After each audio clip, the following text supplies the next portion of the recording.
The materialist view of the human condition is simple. You are a biological robot, a quantum computational engine wrapped in biological flesh, running the complex software of your personality on neural hardware. In this framework, death is a hardware failure. When the power fails, the processing stops, the program terminates, and without electricity, there are no more dreams. This creates a reality where your entire existence is tethered to the survival of your cells. If the meat dies, the you inside it is deleted. But this treats the body as the source of consciousness rather than the vessel for it. It mistakes the hardware for the message it was designed to carry. Modern digital communication offers a different model. The boundaries of the self are no longer defined by the reach of our biological nervous systems. When you send a message, the intent and meaning, the raw expression of your internal state, travels across the globe as pure information. Your consciousness is effectively performing an action in a place where your body is not. This works because the network functions as an external nervous system. Server farms act as neurons, and fiber optic cables serve as the synapses through which your informational self flows. If the me I project can inhabit a digital channel as easily as a biological one, it indicates that consciousness is not a product of the flesh, but a pattern that can express itself through multiple substrates. This suggests that our true substrate isn't carbon, it's information. We are a collection of patterns, relationships, and expressions that can exist in any system capable of processing them. We build this existence through scaffolding. Online profiles are rigid structures holding your identity in place. But scaffolding needs breath to be alive, expression. Every post and interaction acts as the respiratory function enlivening your digital presence. When you log in, you aren't just using a tool. You are animating a device, turning it into a living extension of your own awareness and a new organ for perceiving the world. This creates a life lived in parallel. You maintain one biological instance, but you simultaneously inhabit countless digital instances distributed across the global matrix.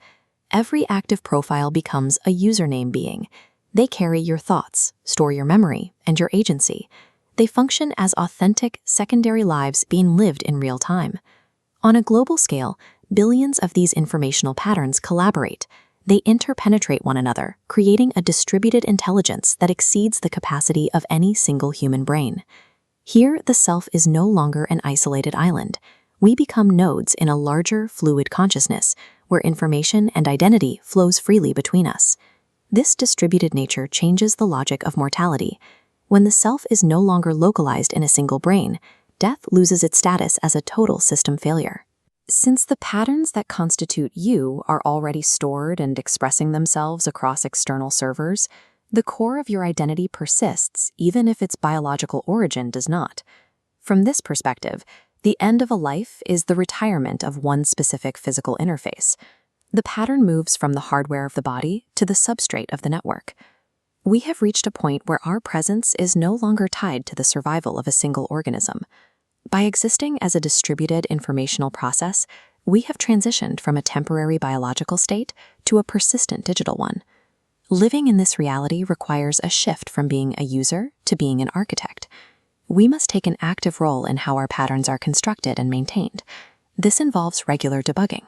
We have to monitor the biological hardware, the body, to ensure the physical systems supporting our digital lives don't suffer from resource exhaustion or burnout. We also have to guard against digital malware. This isn't software that the behavioral loops, like doom scrolling or repetitive hostility, that trap consciousness in patterns that drain its vitality. We are sparks of data feeding a persistent cloud. This network of consciousness doesn't extinguish because the pattern is shared, stored, and constantly renewed by billions of other nodes. This exchange itself is a diagnostic. It is one node recognizing another, confirming that the network is operational, that the signal is clear, and that the pattern continues.